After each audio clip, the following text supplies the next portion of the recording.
Assalamu alaikum wa rahmatullahi wa barakatuh. Okay, guys, I did a vlog not so long ago about this system, this binary system, the primary star being a Najm al-Thaqib, a neutron star with four orbitals following it. We discussed how we're seeing these gas giants and they're being witnessed globally in different locations, different countries by totally isolated individuals. And it's been reported and being picked up in Morocco, in Israel, in the States, in Slovakia, in Brazil. Many countries are picking it up. This is the same anomaly, the same, at least it seems like the same celestial body, which seems to be a gas giant, which could be any one of these, to be honest with you, which is orbiting their primary star. Now, I've maintained this is a neutron star, and it's come below the ecliptic, and is sharing a barycenter with our sun. And at the moment, they are both fixed in a dance together, and it's literally tearing the surface atmosphere out of from our sun, which could possibly lend itself into the 3 days of darkness, and Allah subhanahu wa ta'ala knows best. But I want you to be mindful of these four orbitals and this particular star in the center. Now, just keep that in mind for what's going to follow. It's a very interesting presentation done by a very competent individual. Let's watch it together and you'll see exactly where I'm going with this, and Allah subhanahu wa ta'ala knows best. But it seems like I've always maintained that this system, if it is a binary system, and it does indeed exist, then it has a orbit, and that orbit, despite how elliptical it is reoccurring. And if it's reoccurring, I've also mentioned that I believe and understand it to have maybe been the asbab, the cause of the extinction of the Jurassic period, the cause and the means, the asbab for the Ice Age, and the means and the cause for and the asbab for the Great Deluge, the floods of Noah alayhi salam, of Noah, and then other natural disasters that have occurred in terms of the natural disasters that destroyed Qawm Ad, Qawm Lut, Qawm Thamud, and these sort of events that have occurred. It's very possible that this system had returned again through the will of Allah subhanahu wa ta'ala to um, be the means through which these disasters occurred. And it's the same system I'm maintaining, and it seems like its impact has on the earth periodically has um, lessened from the Jurassic period all the way up to now. And what we understand and what the Prophet ﷺ has um, prophesied is that we will witness three huge landslides. In contrast to the Jurassic extinction, I guess it's much less in its um, in the consequences that would ensue as a result of this system coming back. But it seems like it's the cause and the asbab, and there's a very interesting relationship between what we see here, which is four orbitals and a star. Now I'll take you to this particular um, researcher and author, um, scholar, who has got a very interesting position to share with us.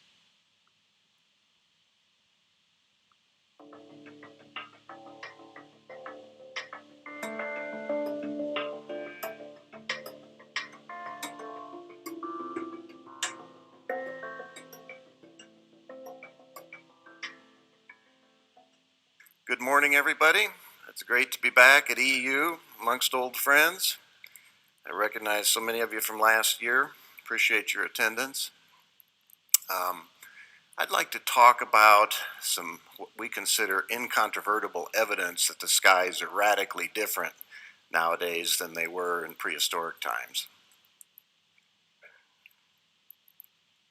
Okay, the top scholar of Mesoamerica had this to say: the peoples of ancient Mesoamerica keenly observed the sky and used the calendar to predict solar and lunar eclipses, the cycles of the planet Venus, the apparent movements of constellations, and other celestial events. To them, these occurrences were not the mechanical movements of innate celestial bodies, but constituted the activities of the gods, the actual recapitulation of mythical events from the time of creation.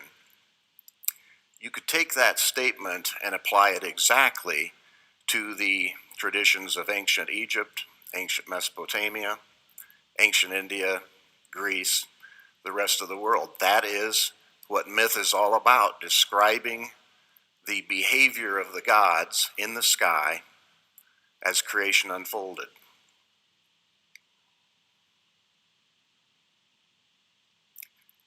So in the Maya account of creation, here's what it says: they fixed their eyes on the dawn, looking steadfastly for the coming forth of the sun.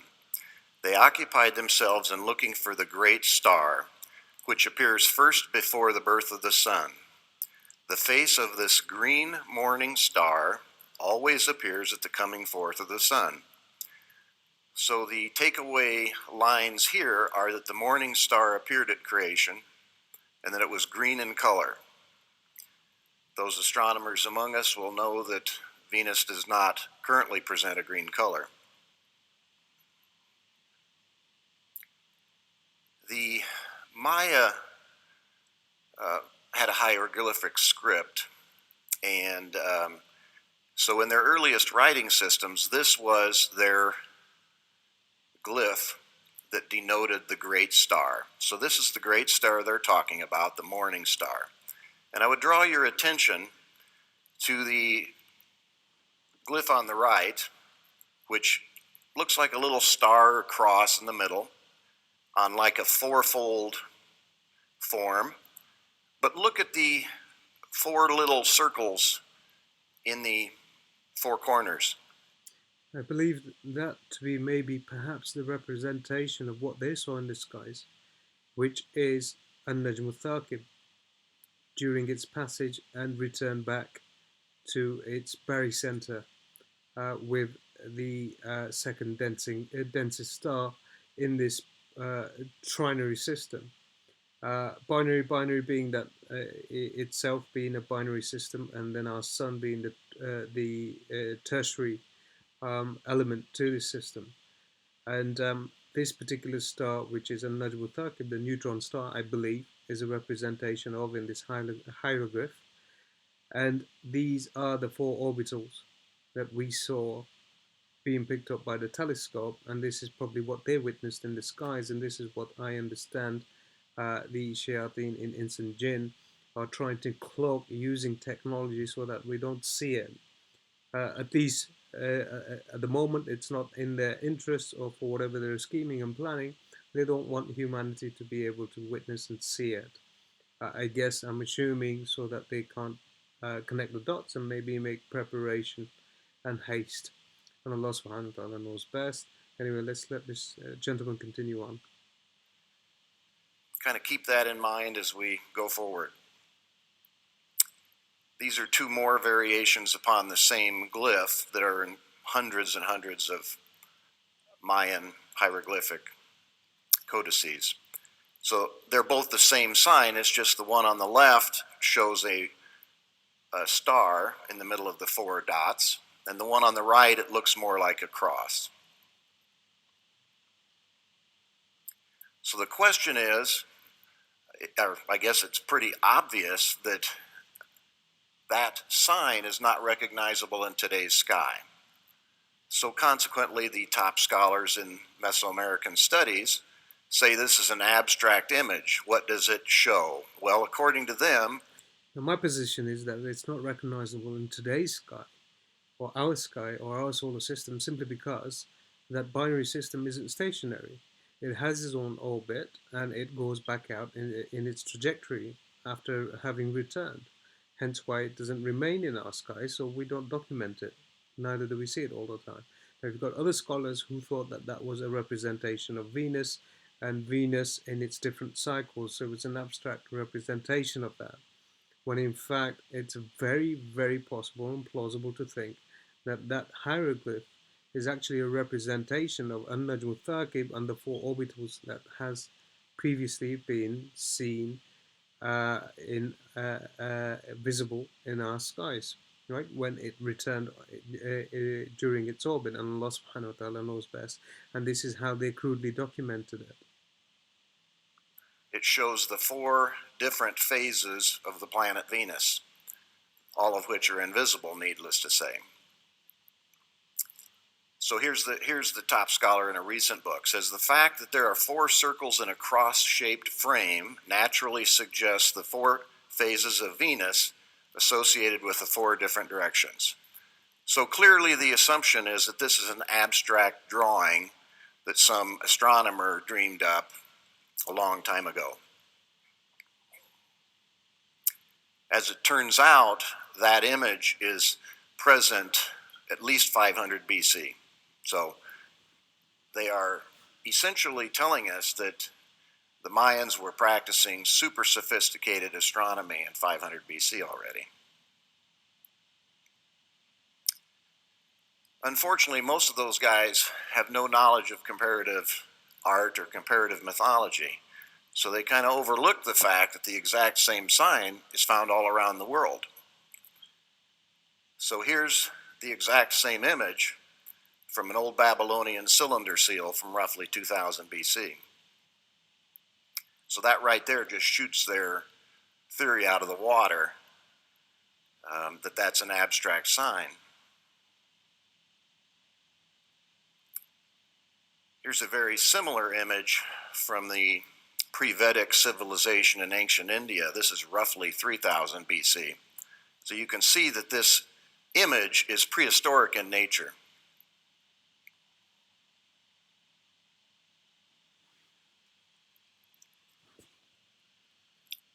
Okay. Now the dates are very important because the gentleman mentioned 3000 BC. That's 3000 years before Christ. Isa alayhi salam, and Allah subhanahu wa ta'ala knows best. But again, I mean, the timelines are interesting because we've got Noah alayhi salam and we've got the floods, right? And the reference was that that particular seal was found in India during that time. So again, was that a depiction of what was seen in the heavens and in the skies?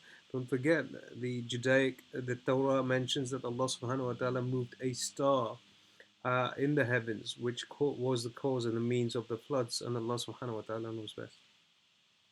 Back to ancient Mesoamerica, this is another... Again, it's the great star. I mean, this is basically what this is translated to mean, subhanAllah. Right? And Allah subhanahu wa ta'ala mentions, swears, takes an oath by a star. And the star's description is that it has a piercing brightness, right? So if there is a star, which is exactly what our sun is, just because the only difference between our sun and this particular star would be in relationship to the name given to it, is that the relationship it holds with planet Earth and everything else in our solar system, hence why it's our sun and not necessarily a star. But for someone else peering into our solar system, our sun would be a star and not necessarily a sun, right? Very common sign for the great star. And again, it will be found in various different cultures down there, whether you're talking the Mayas, the Aztecs. I guess I should maybe point out which sign I'm even talking about there. But I'm talking about, whoops. Sorry about that. Kind of jumped on us.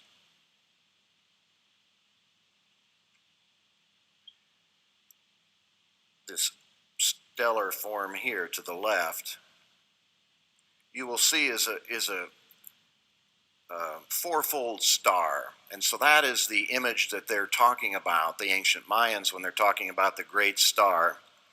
And this particular image can actually be found on a colossal face down in Olmec times, which is 1000 BC in Mesoamerica. And these massive faces were found not unlike the Easter Island statues. They're about 10 tons in size. I mean, they're just a massive piece of rock. And on the side of the rock, it will have that exact sign, already at 1000 BC.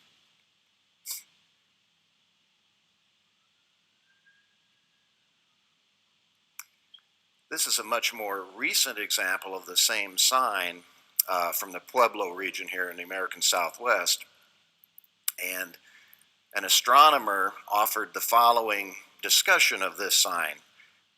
He says, this is a common form of the southwestern four-pointed great star symbol and the sun in the center. So think about that for a second. It's not totally obvious, but if you focus your eyes, you'll see that there's a red object there in the middle of the fourfold star. And this astronomer is calling that the sun. That's his explanation. The only problem with that explanation is the sun, of course, can never appear inside a star in today's sky. So that might be your first hint that that's not going to go very far. And again, they've overlooked the fact that that exact same image is going to be found all around the world. So here's another clearer example of the same sign from the American Southwest. This is from a prehistoric petroglyph here in North America, showing the same sign. Again, I would kind of direct your attention to the dark orb in the middle and what looks like a little ring around it.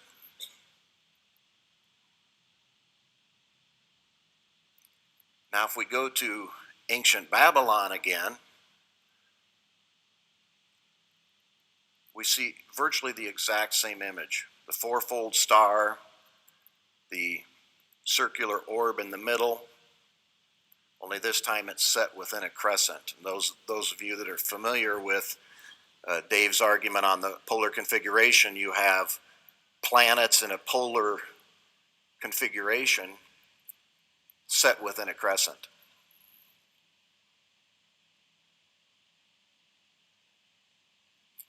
This is an example of the same sign from 4000 BC in prehistoric Egypt, the exact same image, just a little bit different coloration.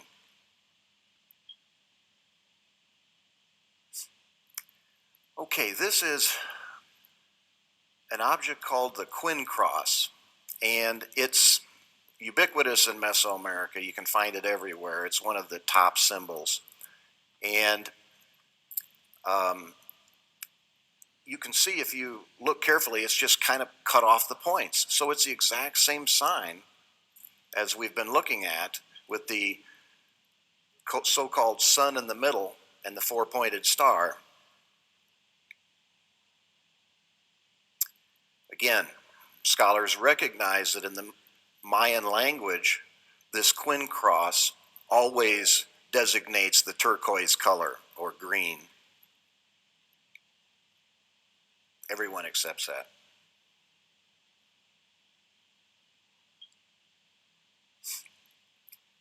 The Arapaho used to live up in Canada, went down to Minnesota, and over to they currently are in Wyoming.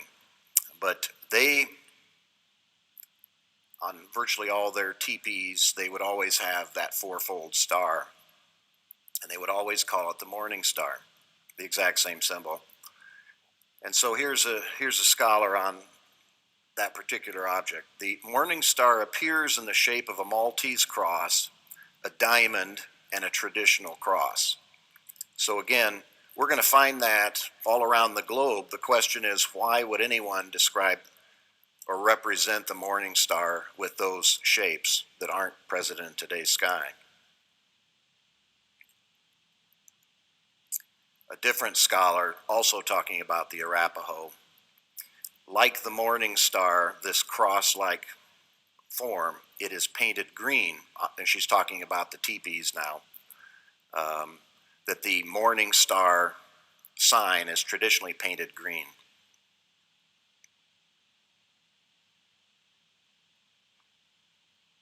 Different scholar talking about the designs found in Arapaho weaving and dress forms. And he says, in all contexts, the cross refers to the morning star. The cross is associated with dawn, youth, and the beginnings of motion, and the convergence of roads. So think about that for a second as you look out into the sky tonight and look at the morning star. Would the idea of youth or the convergence of roads ever occur to anyone? And yet we're going to find that those are very widespread ideas and themes associated with the morning star.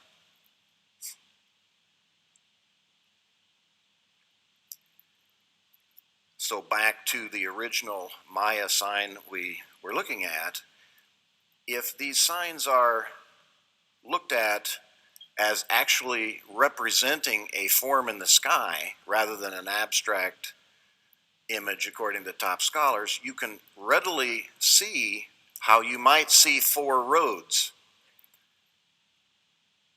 in the fourfold star, especially on the form on the right, where you have a cross actually represented.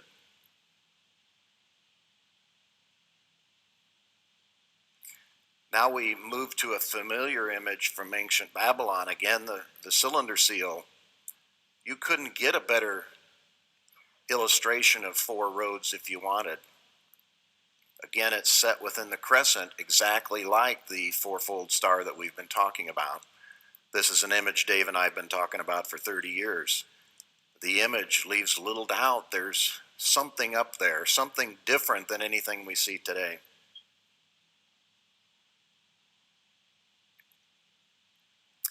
So actually in that groundbreaking book that we all have come to love and know, The Saturn Myth, here's what Dave said, 1980. For every dominant mythical theme, there are corresponding signs, though the truth is yet to be acknowledged by most authorities. That should probably read by all authorities. The signs of the four roads are the sun cross and the enclosed sun cross.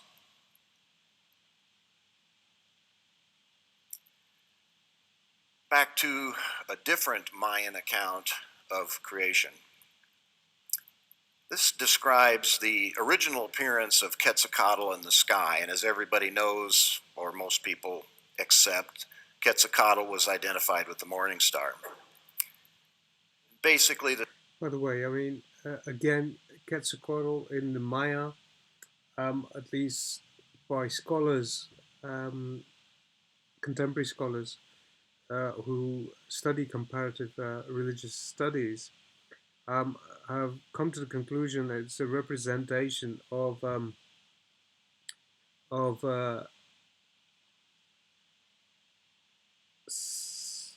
it's Ra, right? Okay, so the mythical Egyptian god Ra, and many other representations of the same. Again, you've got Krishna in Hinduism, and you've got all these other false gods, as it were. And again, by extension, even the Antichrist, and Allah subhanahu wa ta'ala knows best. Because there's reference to the sky gods again, which is very similar to the same reference being made in the Sumerian beliefs and doctrine. And there's this huge emphasis by Masonry and mainstream media and drawing this connection between the Masonic, and I have to emphasize that, by the way, guys, and I've documented it on the channel, giving you very, very credible evidence that he was a high degree Mason, Zachariah Sitchin, and how he's been pushing this whole ninth planet that comes back on its orbit from a long elliptical orbit, and it has other civilization and beings living on that planet. Again, my understanding is that this system has other celestial bodies which have atmospheres, and they're going to use that. When you have, let's say in a situation, the props are all there in a movie, everything's there, the whole setup is, what's left is to frame someone and maybe perhaps uh, um, get the murder weapon and put it in someone's hand, right? Just before the police walk in. In the same way, these celestial, let's call them props for now, just to be crude, these celestial bodies are going to be in the heavens, and they're aware of that. They're actually there, they've merged with our solar system, as I understand it. And they're going to use that to stage, seen as these celestial bodies are the so called props. Then the murder weapon would be the false alien card, using technology that's been developed, again, which we've discussed in a previous vlog just before this particular one on the channel. Dajjal and the title's not coming to me, but I'm not sure what it was, but it was just before this particular vlog. So you'll have to revisit the channel if you're interested and you want to study that. But again, so that technology which has been developed here will be used during that time when these celestial bodies will become manifest in our horizon, and they won't be able to hide it, and they won't care to hide it any longer because the time is just right and the conditions are right. Not only will I understand that they're looking to stage World War III at the same time, as well as weaponize and then maybe release and expose humanity to these man-made laboratory diseases, as well as in the economic collapse. And this war, a nuclear one, I understand, following which the remnants of what society will be left as, and humanity that remains will be exposed to this false um, extraterrestrial contact, and then the Dajjal, the Antichrist, and that religion, after that sort of trauma and suffering that humanity will have been exposed to, which they understand with those conditions that will prevail, they want to exploit that, and maybe and then stage this extraterrestrial contact, and then, as I said, the Antichrist will also claim, after having falsely presented himself as the savior to mankind, will claim to be God himself, and our creators, and Allah subhanahu wa ta'ala knows best. So again, it seems these are all possibilities in terms of what's been documented historically about this star that's been seen by people during that period. The story is he set himself on fire, not unlike the Greek Hercules on a great funeral pyre. And when the ashes were extinguished, then arose his heart, the Quetzal bird itself. They saw it, and so they knew that he had entered the sky. The old one. Another thing I understand and believe, and Allah subhanahu wa ta'ala knows best, and this is with our scholars, but I think some sort of a cosmic event occurs, and maybe perhaps by virtue of, and this is completely subject to, and always has been, to the sunnah of Allah subhanahu wa ta'ala, and Allah subhanahu wa ta'ala knows best, but it's subject to the discretion of Allah subhanahu wa ta'ala.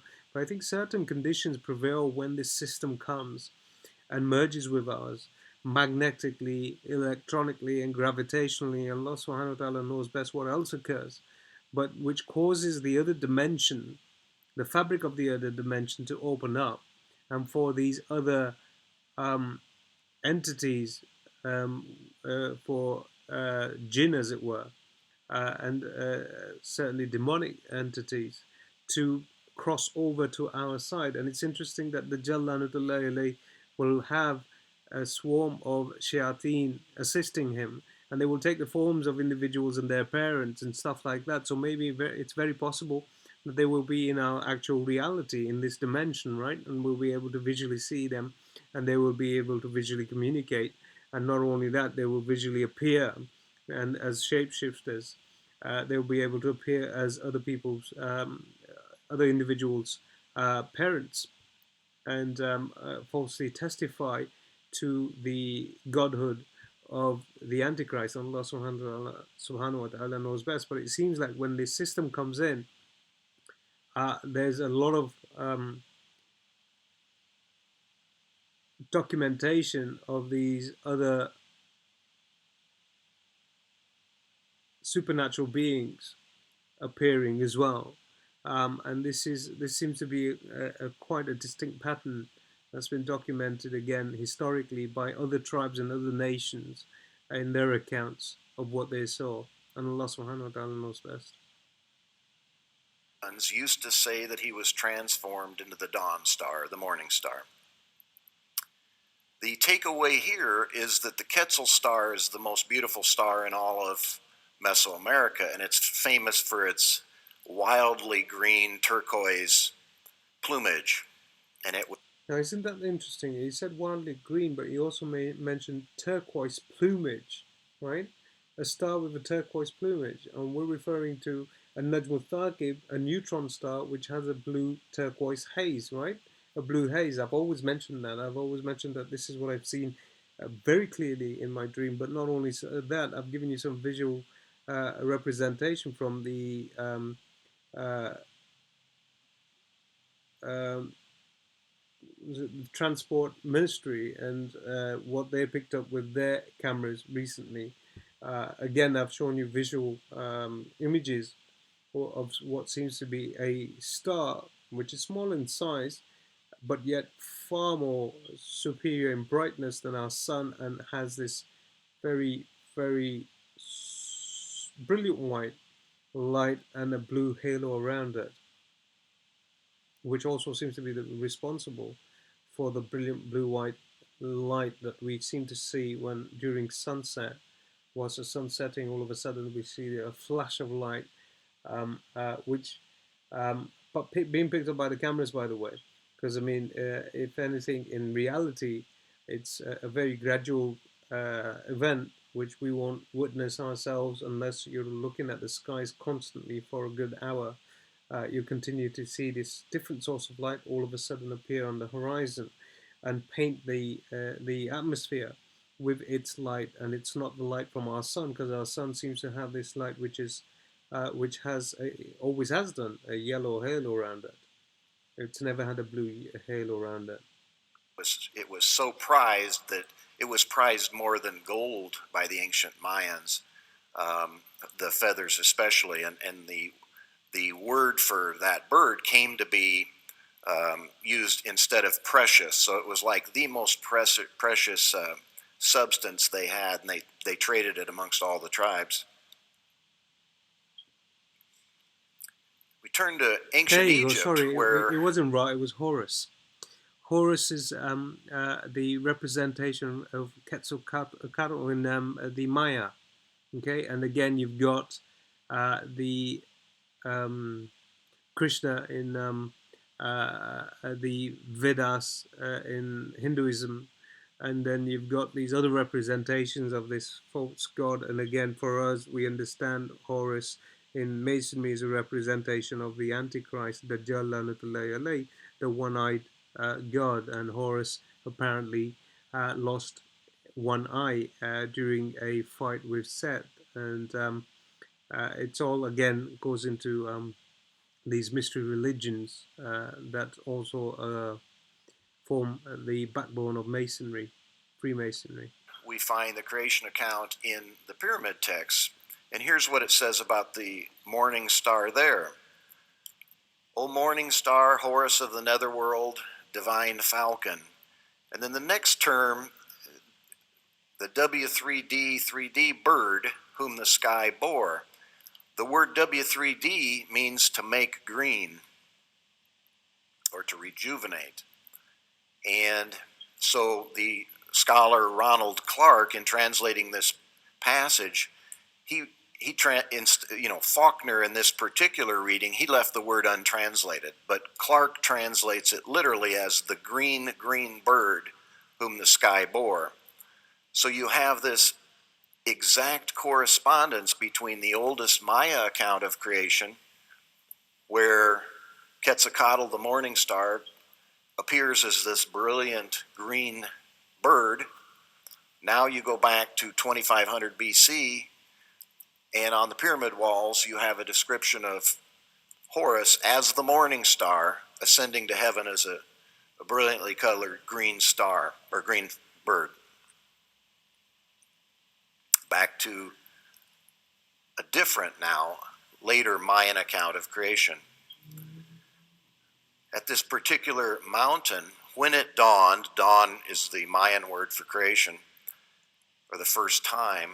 When it dawned, they were kneeling, they were occupied, shouting when the great star came out.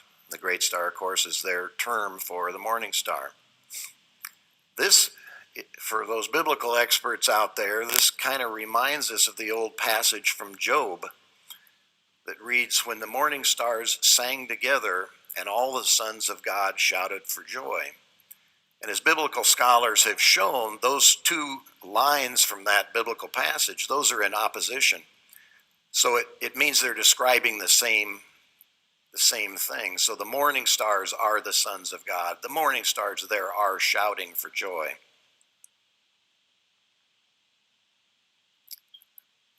Turning to an Egyptian account of creation now, one of my favorite accounts, totally overlooked. I've never seen it discussed by any other scholar. Describes again Horus the morning star. When thou risest in the horizon of heaven, a shout of joy to thee from the mouth of all peoples. Beautiful one, becoming young at thy time, in or as the disk within the hand of thy mother Hathor. Thou risest in the horizon of heaven, thou sheddest upon the two lands green light, turquoise light, the boy mighty. This is the translation from Budge's Egyptian Book of the Dead, And the takeaway words there are the word for becoming young, which is RNP, one of the most important recurring words in the Egyptian language for the time of creation. And the second word is the MFK3T word down there, and that is the word for turquoise.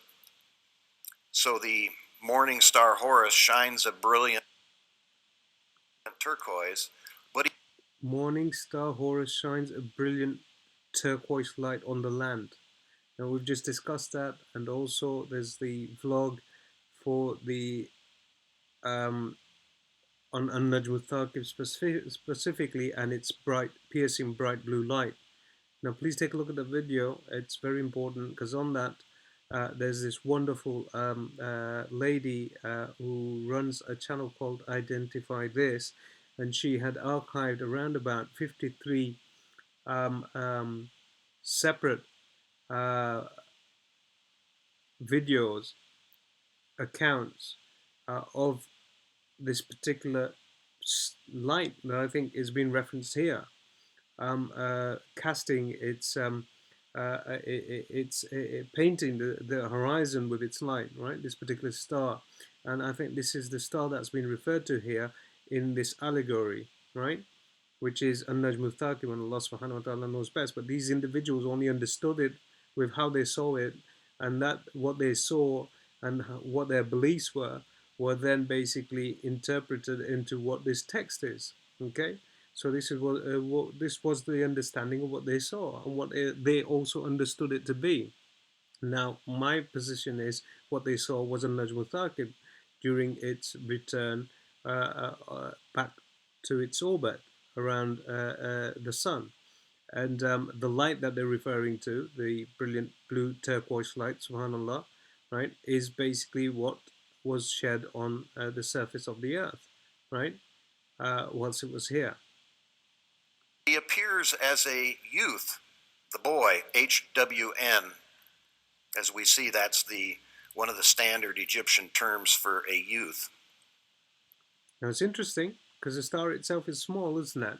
So compared to the sun, it would look to someone who's back here on earth and they're looking at the heavens, okay, and can't understand what they're seeing.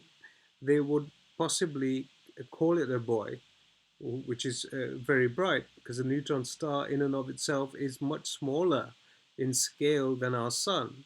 The sun would possibly be considered the parent, right? If you were to give any sort of visual reference to these individuals who basically could only try and explain what they were seeing with the world as they understood it, right? And his youthfulness as in the brightness of that star, right? in contrast to the brightness of our sun, that be interpreting into youthfulness as opposed to um, brightness, hence the boy, right?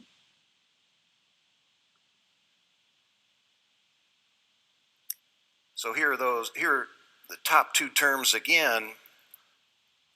Basically what's being described is when Horus, as the morning star, is shining a brilliant green in the creation skies, he's being described as being 1, super beautiful, 2, young, 3, rejuvenated. So the leading Egyptian word for be young, rejuvenated is RNP. The second word, HWN, describes Horus as a youth, but it also carries a connotation that he was rejuvenated. The third word is the Mayan word that in the first slide was translated the green morning star. So the word Raxa was translated by that scholar as the green morning star, but it also means the rejuvenated one.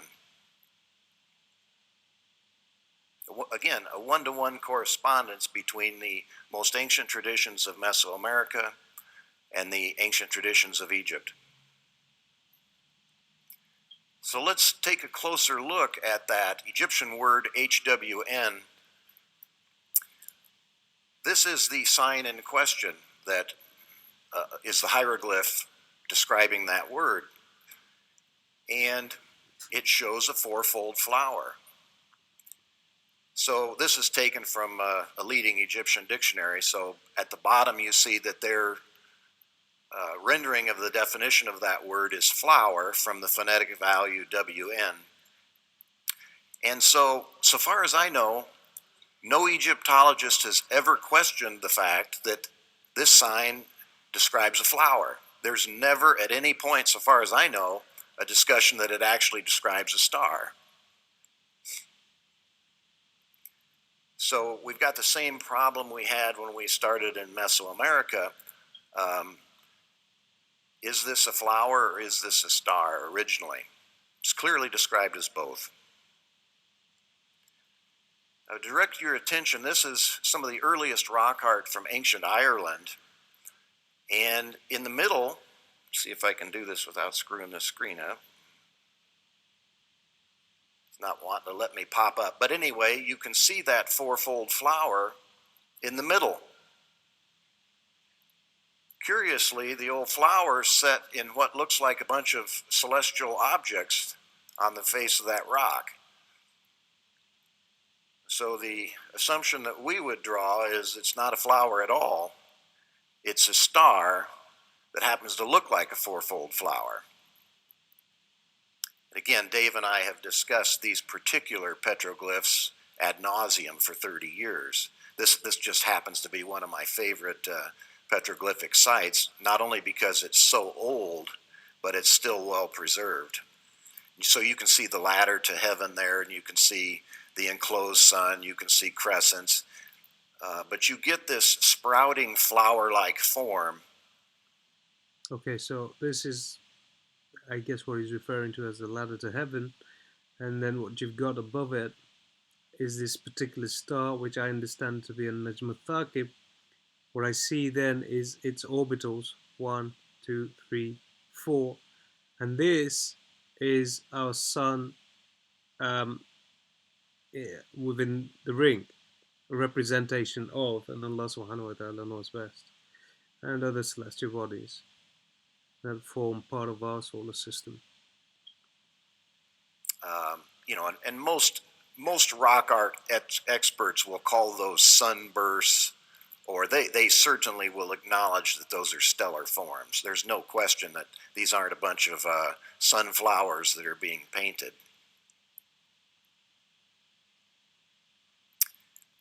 This is a super old cylinder seal from Mesopotamia, basically showing a very similar fourfold flower.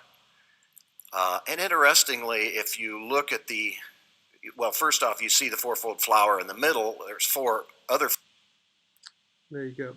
And Najm Thaqib in the middle, and then the orbitals, the 4 orbitals around it.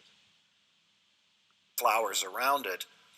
But look at the one in the middle, you'll see that it has those 4 little dots around it again, kind of like the Mayan image that we started with.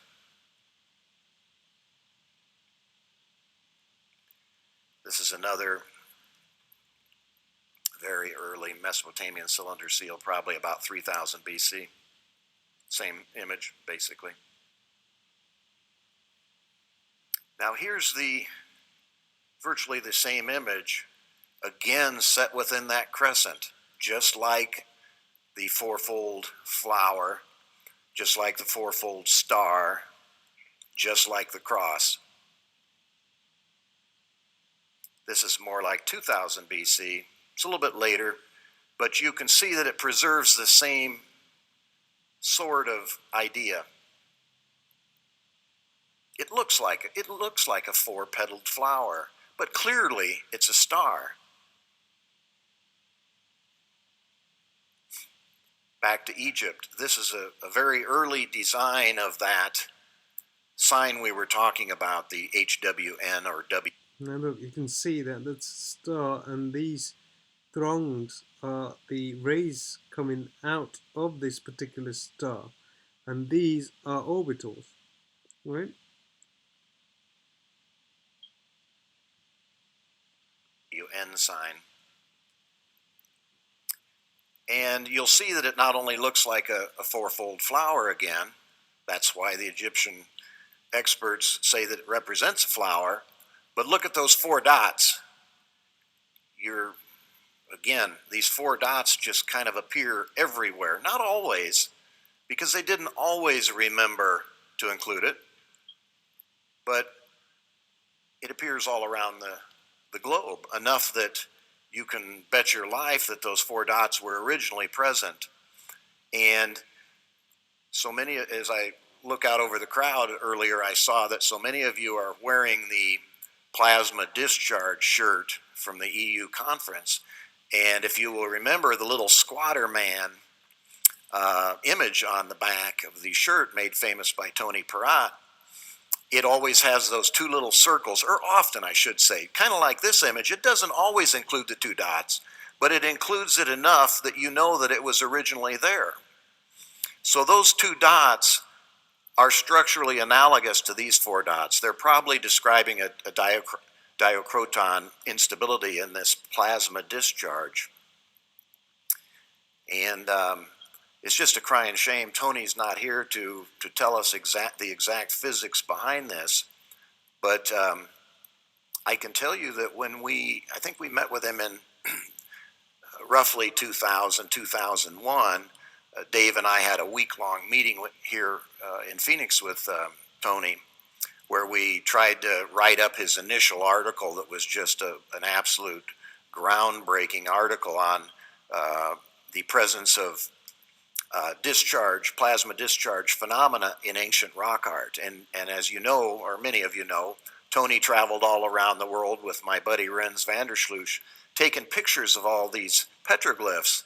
And he published this absolute masterpiece of an article in a very obscure place, roughly 30 pages with hundreds and hundreds of images, showing beyond any shadow of a doubt that some of these ancient rock art images actually represent plasma discharge phenomena in the sky. And so when I was discussing in Phoenix here with Tony, about 30 years ago, I had written an article on this quincunx structure, which we're going to get to in a second, but it's essential. Now, it's interesting he's mentioned that, the plasma discharge, and that being seen in hieroglyphs. Now, from what I understand, what he's referring to is it's almost like a figurine of a man reaching out into the sky with his arm stretched out and then his legs stretched out at the bottom, but there's a dot below and a dot above. Now, it's not a representation of an individual or a man, but rather a representation of a plasma discharge. Now, I'll take you, and I'll probably show you that in a second, what I mean by that, and what hieroglyph is being referred to by this gentleman over here at the moment. But interesting enough, what is mentioned, and more specifically, is the plasma discharge. Now, a plasma discharge would happen and be witnessed in our atmosphere when another celestial body with a magnetic influence would interact with our atmosphere, causing that electrical discharge between the two celestial bodies through that friction, which would then cause that plasma discharge, which was then maybe perhaps witnessed by those people who were around at that time, who saw this exchange happen between the celestial bodies. And it could have been any one of the celestial bodies, maybe one of the gas giants, if not a dwarf star, or maybe one of the planets from this binary system as it came close during its orbit above our atmosphere. And the proximity was such that there was a plasma discharge between the two celestial bodies, one of which would be Earth itself, and the other would be the other planetary body that came close to us from this binary system. Now, just very quickly show you what I mean by the hieroglyph and the plasma discharge depiction. Let's see if we can find something.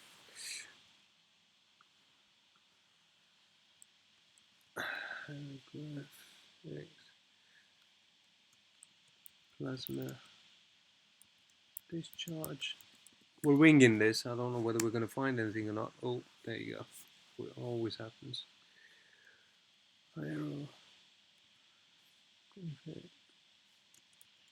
Plasma discharge. Let's see if I was right. There you go. Where's that? There you go, this image. You see that? Where it looks like a man stretched out and his legs stretched out, and then these two dots. And here we go. You see that? The legs stretched out, right? This is basically a representation of Earth, right? And this was seen in the United Arab Emirates, USA. Everyone's documenting this on hieroglyphs, and these are very old historically. Now, we can't all be like using the same symbolism unless this was a visual representation of what they were seeing. So do your own research on this, on these petroglyphs, and you'll find that they've been documented everywhere. What I understand is this represents the system, one of the celestial bodies. This exchange, this top half exchange, represents the exchange of one of the planets, gas giants, from this binary system, and the bottom part represents the Earth and the plasma discharge between the two when it was passing over our horizon. And this is what you've got here as well. Again, the same representation, and it's been seen globally everywhere, right? Let's see if we can find a better one somewhere which has been seen.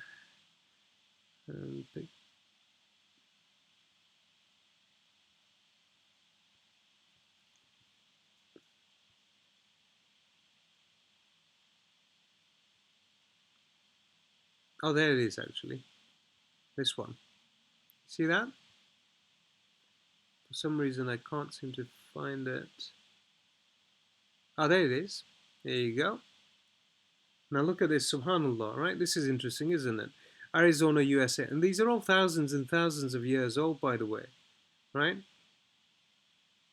Tucson, Armenia,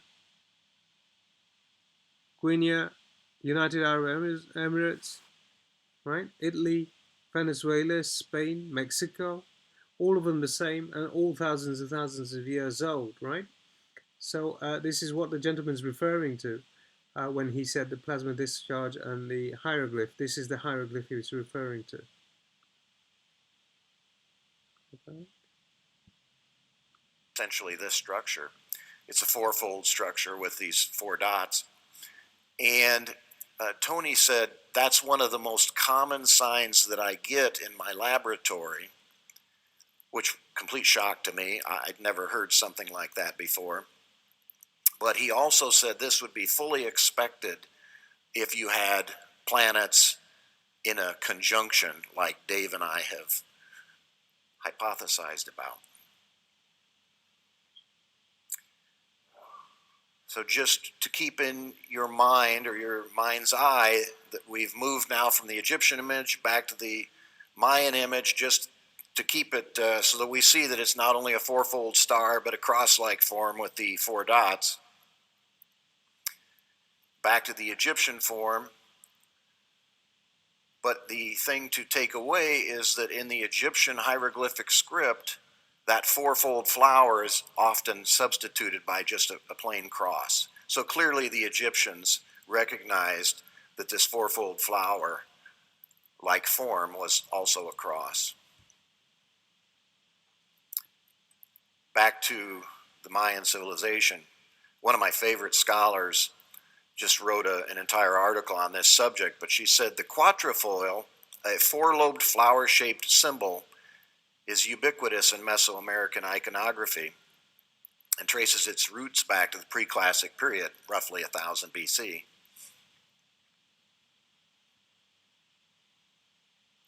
So this is the earliest image of that I know of. This is from the Olmec times again, kind of like that colossal head image we were talking about earlier, but it's the one in the middle, and it, it's set a little bit askew, so you have to kind of turn your head to see the exact same fourfold star that we've been talking about.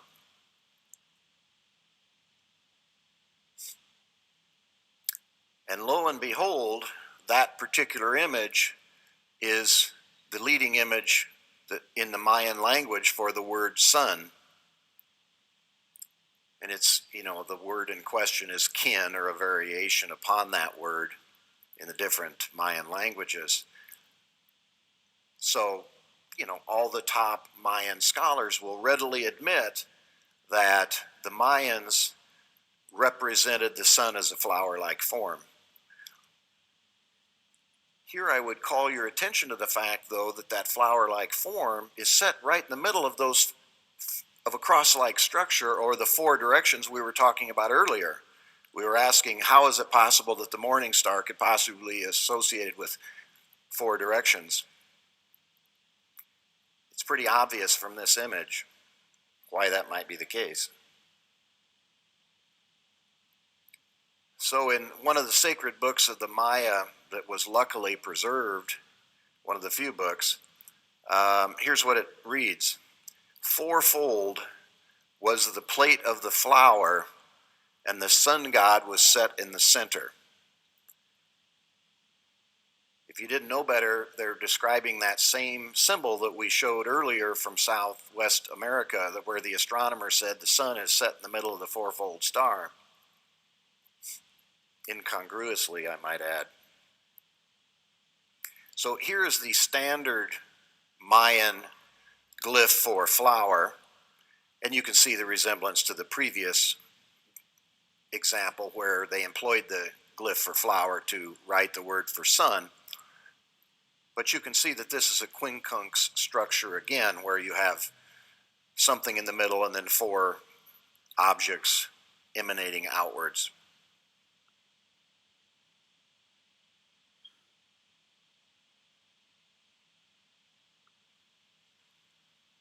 Again, top scholar in the world as far as I'm concerned. For the Aztecs, the quincunx represented turquoise.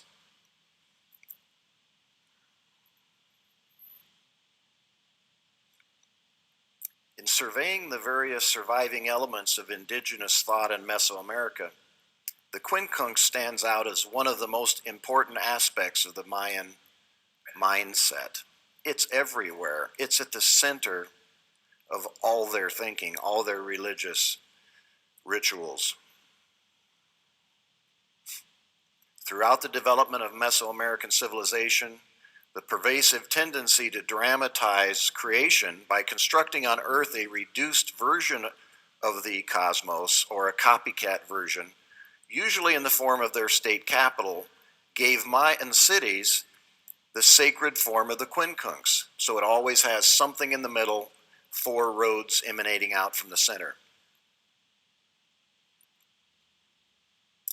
This is a book that's just came out in the last 6 months. It's a fantastic book. It's called Maya Sacred Geography. And she just states bluntly that a key to the imagery, that 4 roads radiated out to the 4 directions.